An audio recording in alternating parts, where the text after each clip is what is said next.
Welcome to Connestee Falls Golf Club. Nestled in the Blue Ridge Mountains just outside Brevard, North Carolina, this par 72 championship golf course will have you pleased by the golfing conditions, but astonished by the constant mountain views while you pursue your round. In the last video here on the channel, we broke down all of the ins and outs of Connestee Falls, including a full review of the golf course, its facilities, the price, and of course the overall condition of the property at large. But here in this video, we will be digging into the course itself as we play a full round and give a detailed walkthrough of each hole as you look to tackle one of Western North Carolina's hidden gem golf courses. So sit back and enjoy the Perfectly Average Golf walkthrough of Connestee Falls Golf Club.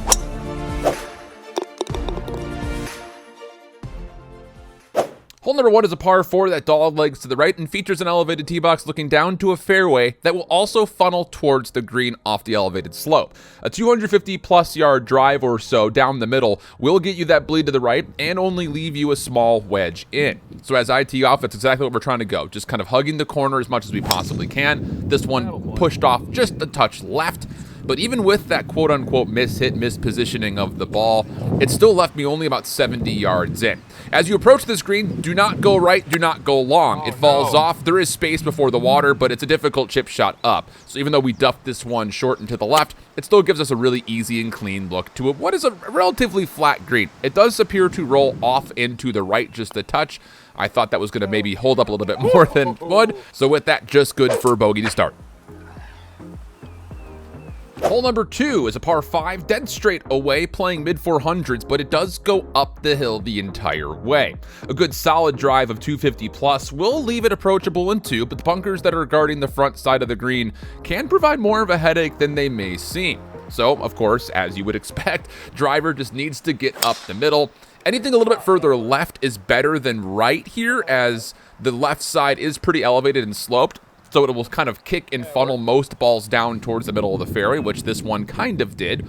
It left us 190 yards in. We take a little 5 hybrid up to the slope. And this is what I mean when I talk about these bunkers are a little bit more treacherous than they may seem. As you approach, they don't look all that big, but when you get up there, the greenside bunkers are quite large. Once again, the miss towards the left is perfectly fine. Chipping over the bunker, we're able to get ourselves on the low side of the green. As you can see, it does fall towards the front.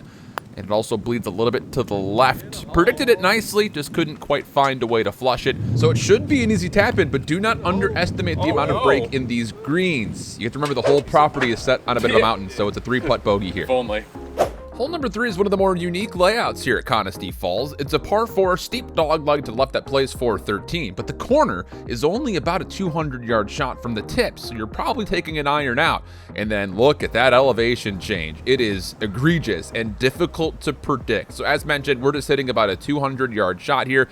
Got a little 5 hybrid, just trying to cut it, keep it underneath the wind. Well, it was supposed to stay under the wind, but... Yeah, it was supposed to stay under the wind, but it got up a little bit. But even with that quote-unquote miss hit off the face, we still have a look down towards this green. But again, it's a big one. 210 yards, but the descended green does take off a lot of yardages. This was a 180-yard shot for me with this 5 hybrid, and it went long. So definitely make sure you are kind of attributing that descended green more than it may seem, because that was about 10-15 yards long. And it's not where you want to be, by the way. Short left and then also long is not great news as you're chipping back into a pretty sloped green. So back up the hill the opposite way, not quite going to get there. And the short game just kind of killing us a little bit here as we go +3. Strategy really is the name of the game for hole 3 and hole 4. Par 4, the number 1 handicapped hole, playing just below 400 yards. Big lake in between a divided fairway and then an elevated green. So driver, if you hit it from the tips, I would say underneath 280, you're flirting with it. If there's helping wind, you definitely do not want to be hitting any kind of driver. So I took a little bit of a 3-wood here just to make sure I was safe. It had been a while since I'd played, and I had a lot of space to still work with. Driver probably could have been okay, but even without it, it's still a difficult shot to get up. So just put yourself in the fairway. That's all you want. The green falls off heavy to the right. You don't want to be there, as you can see exactly what it leaves you with. Chip shot up to the top, actually very well flopped. I don't hit those very well all that often. And then a par putt, the green is sloped heavily back down towards the front. So make sure you leave yourself something underneath the hole. Otherwise, it'll run on you, kind of like this one did from the side. Another bogey. Got to get off that bogey train. Hole number 5 is the first par 3 on the course, and it's a pretty short one overall unless you're playing from the back box. It is a little bit offset deeper, playing 170 from the tips, and everything else is right around like 130-ish or so. Lake really shouldn't be in play.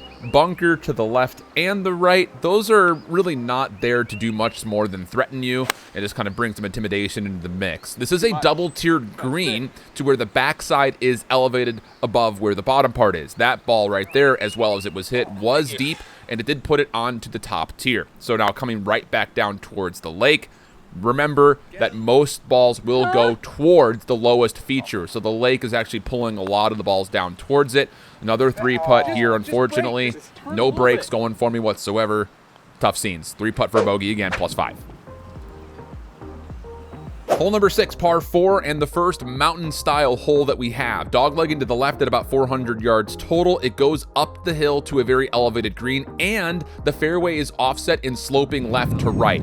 Driver is too much club for most, I would say, because anything over 250 yards, you put yourself in the danger zone in that clearing of the trees where everything is on a slope. So we take 3-wood, wanted to keep this a little bit more left than right, as there is a river that kind of runs to the right side, and as mentioned, the fairway will funnel left to right. On your second shot, do not go low and to the right. You put yourself low and right, and you are looking at a very difficult uphill chip. However, if you go too far above the hole location to the left, you're left with a very steep down the hill putt. So you want to leave something onto the front right side of the green, depending on where the pin is located, because the uphill putt is definitely preferred. Hole number 7 is the second par 5. Pretty approachable, even though it plays just below 500 yards. Another slanted fairway, and you'll see a little kind of like electrical box or something in the distance, which is always going to be your target line for the most part. Keeping something to the right side of the fairway is preferred, but you do have help to miss left. So that's that little white stake out there that I'm kind of talking about. That is going to be your target aiming point almost every single time, depending on what tee box that you're actually hitting it from. So we smoked this driver. First good real piece of center contact that we've gotten with the D-stick all day, and it leaves us with about 200 yards in. 4 hybrid, small elevated green. Do not miss this to the right again, like the other par 4 that we had that was elevated. You just don't want to be low of the green. This one was absolutely perfect. Rode the ridge just a touch.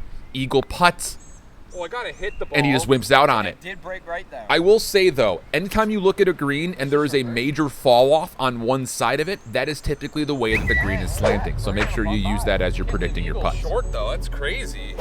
Hole number 8 is by far one of my favorite holes on the course. It's a par 3 with a really cool elevated tee box looking down upon a green that has a really beautiful little lake in front of it and just some cool foliage around the backside. Plays 176 from the back, as low as 128 from the front tees. And it's just a really cool look. Nothing was really green at this point in time. It was still a little bit early in the spring, but we tried to hit a little stinger just to try to keep it underneath the trees, and we unfortunately just kind of pushed it. That is your miss, though. If you miss it towards the left side, everything does kick back over towards the green. You do not want to be long into the right. There is some water that is lurking back there, and wouldn't you know it, as mentioned, all the features of the hole will pull the green towards it. So that fell off the back just a touch, and again, the short game has just been a bit of a problem. One more to play in the front 9. Giving away that birdie we just pulled.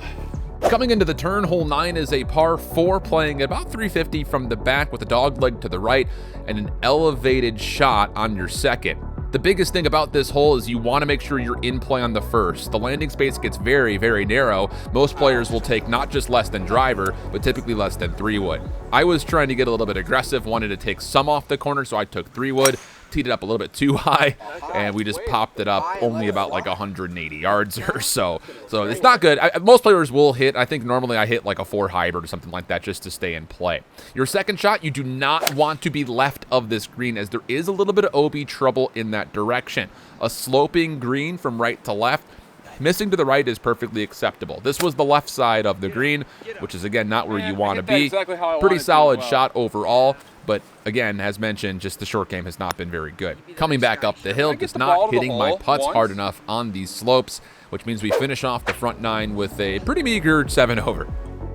As you make the turn into number 10, you start to get a lot of mountainous holes coming up. This one a par 4 doglegging to the left. It's 360 from the back, and if you're looking for the back box, by the way, it is up on the second level close to the patio. You have to hit off a mat to get it. Driver is typically way too much for anybody. This fairway does slope left to right. I took 3-wood, and it's the best 3-wood that I have hit in a minute. It's only 328 from the blue, so even that is an aggressive play. You have to make sure you stay in play. Do not go right of the cart path, otherwise you fall off the face of the earth. So even with the solid 3-wood, we've got 60 yards, and the short game has just not been very good. Puzzlingly, left that a little bit short, and kind of the same thing as the fairway. This green also slopes left to right and front to back, so be very careful as you come on towards the green, and hopefully if you can make par, you'll be happy with it. It's a very difficult hole, even though it is pretty short. See, Mason? Dude, how do you pull a bogey after you're 60 yards out from the green? What an idiot. True, that's actually facts. Hole number 11 is a par 5. It's a big one, 493. The first shot is very much so descending, but the second is right back up that same hill. Big hitters with driver can carry that little ravine that you just saw. It would take a 300-yard poke to get there. I didn't feel confident in my ability to do that, so we just took an easy 6-iron, playing to that first plateaued fairway. That is the safest play and the easiest play for absolutely anybody. A 180-yard shot from the back is actually maybe a little bit too short. I had probably about 30, 40 yards to work with, so I could have hit more. But regardless, you just want to make sure that you're on this level. The fall off is very punishing, and there is a little bit of a water hazard down below it, so be careful with it. 3-wood as my second, still wasn't enough to get there. Didn't hit it all that cleanly, but here's what we're talking about. This slope is just unbelievably difficult to read. So I took a very aggressive sand wedge here, hitting it as hard as I possibly could. Finished off to the left, and as you would assume, going back down towards that hill is very difficult. That chip just ran and ran and ran. So you know what I'm going to say. Keep your approach shot underneath the hole if at all possible to leave yourself an uphill putt. Difficult par 5. All of these holes coming up are very difficult. Hole number 12, cool tee box, super elevated down to a very much so descended fairway, dog leg to the left, back up the hill. There is a lot more space than there appears to the left as you try to get up to this green. So if you do miss to the left, it'll be okay. The green is a very tricky one as well. It kind of, as you would assume with the fairway, slopes in the same direction. This one I caught a little toey, pushed it right, but it did come back to the left. Leaves me a very difficult shot back in. Driver is fine, by the way, for just about everybody, especially if you're a big hitter and you want to try to cut the corner. You should be able to do that. This green goes back to front and left to right. Same slope as pretty much the whole fairway is on. So be very careful as you look to approach this green. This chip in particular, the last thing you wanted to do when you're long of the pin is go long of the pin again. So we try to keep it short, squished it up into the rough. Not sure if that's even a technical term. And the putter just will not find the bottom of the hole. Got to get off this bogey train, but as mentioned, 10, 11, 12 I think are very difficult holes. So we'll take it and move on. Hole 13 is the easiest hole on the course, technically speaking. Par 3, playing at most 155. Do not go left. Do not go left. Do not go left. You also do not want to be particularly short. That bunker is kind of there to protect you, but it also is not a fun shot to get out of. So if we miss it to the right, everything will kick off that slope back towards the green. We'll say that we tried to do this intentionally just so I could show you exactly what I mean. But once again, when you set yourself up, it's fine to go a little bit right.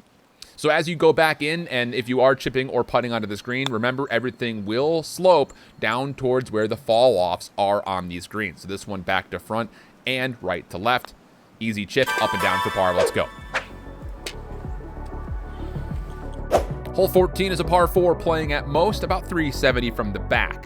Sloping fairway on this mountainous terrain from right to left as the dog starts to leg, if that's a thing. Driver is way too much for anybody. Even if you're trying to cut the corner, you're going to go long most likely if you even are a big hitter and precise hitter, and it's just not going to work out for you. So anything less than driver is typically fine. You want to keep it towards the top side of the fairway, and the more towards the corner, the better, because everything will start to push back towards that green. So this was just an easy 3-wood, hit it about 250 or so, and we only have 100 yards left. And this is the tightest part of the landing space. There's not a lot of space to the right, not a lot of space to the left.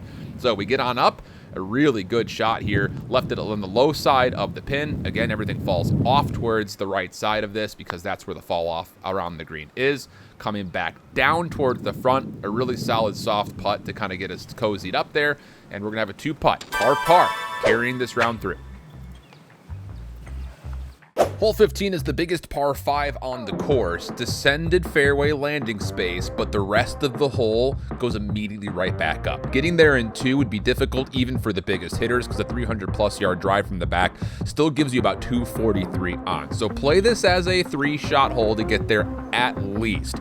Driver, of course, okay. Green light special. And the miss is a little bit more left than right. However, I was about to say, like, the fairway does slant right to left off this landing space. So typically you're going to get a favorable kick either way. And over towards the left, there is some pretty good rough over there to kind of keep you safe. I hit this one really well. I still have 270 yards, though. 3-wood was also flushed. Left that over towards the left-hand side. And this green's actually a pretty easy green overall. It kind of runs back towards the front as you kind of see the curtain on the front side of the green here. So you just want to make sure that you're getting up there close towards the pin. And, well, this one was a bit of a dart. Put this one really, really tight, really, really close. And this green is actually not guarded at all. There's no bunkers at all on this hole. Thought that I was going to get more of a slope read down as we looked for the birdie putt, but hey, 3 pars in a row, we're saving the round. Hole 16, par 4, it looks like it doglegs to the right more than it actually does. Big hitters, 300 yards, is in play with driver. It'll get you really cozy up towards the front side of the green. You can cut the corner here, or if you play a bit of a fade, that's also possible. But if you're not feeling frisky with the driver, taking something less, like a 3-wood or a high iron, is also perfectly okay. It only takes 250 from the back to leave you about 120 yards in. This had a big, steep crosswind on me, but I still try to play over the corner, and it worked out really nicely for us. 84 yards, the wind holding it up, but this is what I'm talking about. Huge open landing space around that corner, and it doesn't dogleg nearly as much as you think it does. The sand wedge was pretty good. Rolled a little bit long, but overall pretty safe, and there's really no bad miss on this hole. I didn't mention this, but the previous 3 holes, including this one, I would say are probably the easiest holes on the course, so you should get rewarded here with score if you're putting yourselves in good positions off the tee box. As you look to finish your round, you have a very difficult par 3 you have to get through to get to 18. Even though it is the 16th handicapped hole, only playing at most about 170, this green is tricky. It's guarded by a bunker to the front left, and then there's a steep fall off to the right. Obviously, with that, you do not want to be right. The miss is absolutely towards the left. Even if you go further left of the bunker, you will kind of fall down that slope. I actually put a really good strike on this 6-iron, just kind of easing up on it, put it just to the left of the hole, and it would roll to the right side just behind. Leaves for a pretty difficult putt, and I've said it a handful of times, but just remember, as you come to play here, everything falls towards where the green most falls off. So that one just snuck on me to the left, but an easy cleanup for par as we head into 18.